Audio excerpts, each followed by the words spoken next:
Hello guys, let's talk about trading. Today we're going to talk about the first thing you should think of when you're starting, or the first thing you should think of when you're starting a new model. So either you're starting trading for you've never done it before, or you're starting as an experienced trader to build a new model.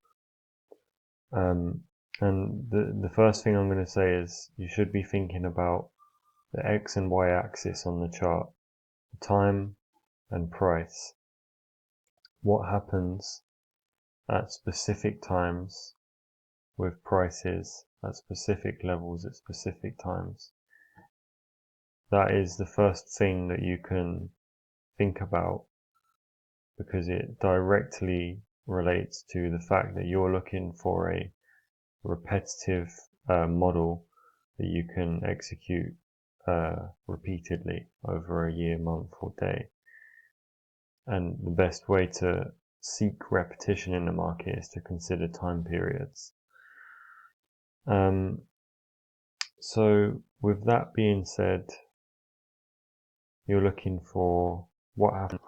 So with that being said, the first thing that you need to do as soon as you've considered that what you're really looking for lays within time and price when they converge is you're thinking about time and price, and then you should be thinking about the logic behind the reality of what's actually happening in the market and how you're getting in line with it.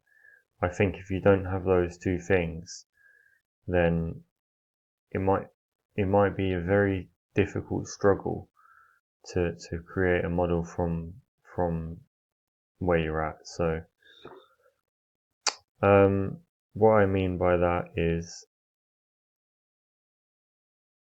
to simplify it in your own mind, just consider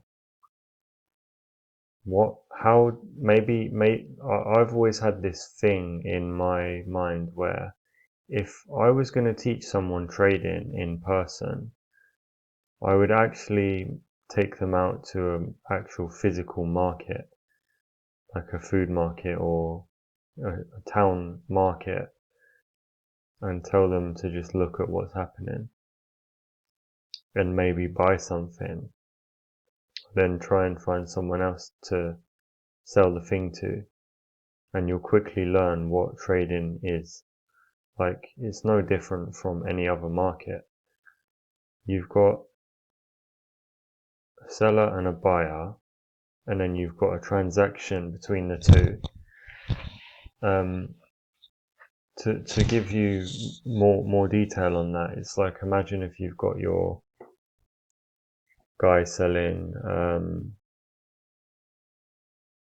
bread at the bread stand, and he's selling the bread, and he decides to start by selling it at $5 for a loaf of bread, and no one wants to buy it.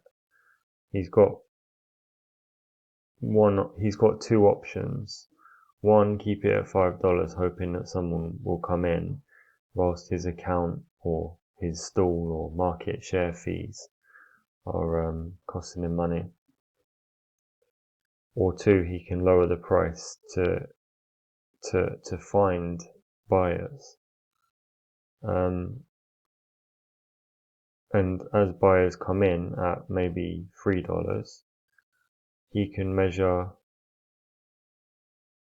well, nature will take its course, and if there's more people coming in to buy than there is actually the supply there, then it warrants an increase in price actually as well. And if you just look at the market like that,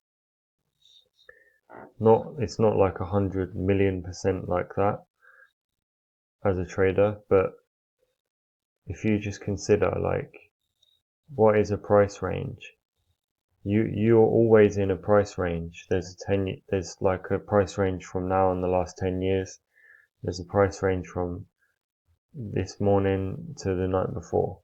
There's you're always trading in a price range, and that price range will always have a middle point. And if your price range is relevant in the market and it isn't just noise, that's another thing that you need to learn how to pick out. The easiest way to do that is to look at the most basic ranges in the market, which are all time-based. Like, that is the key that you need to start with. In my opinion, if you don't, like, it's going to sound quite intense, but if you don't start with that key in your hand, that first door in front of you is just like, it's a bit too much. Like, it's hard to get through, but you can easily quantify and identify time cycle ranges because they happen every minute, day, week, month, quarter, year. So you can start by picking one of those time periods. So if you was to pick the daily range from yesterday, you've got the high, the low, and the midpoint. What's really going to happen with that range is that when price is in the upper half of that range, it's essentially, I don't want to give away like too much here, but that the way that the market will deliver the price that you see on the screen when you're in the upper half of the previous day's range in the next day,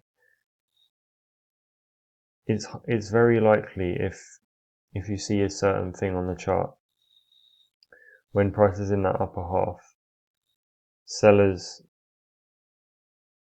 or buyers are going to be reluctant to buy at that premium price. So there's going to be more orders coming in at the middle of that range. And it's just the same thing as how a market works.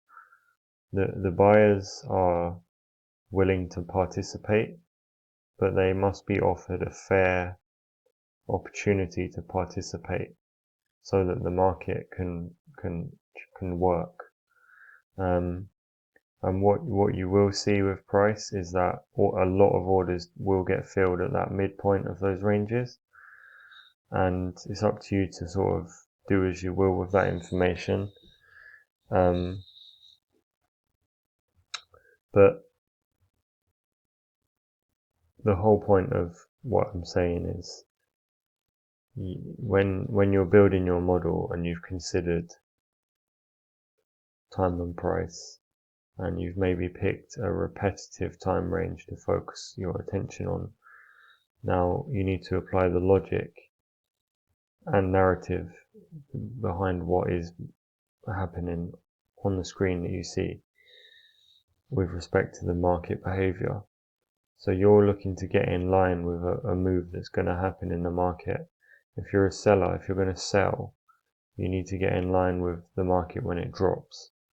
So your logic behind getting into a trade, or the actual setup that you're taking, that you've engineered yourself as part of your model, the logic you need to apply to that is, why are you getting in here, and why is it probable that you will over the long term make money from getting in here with this setup?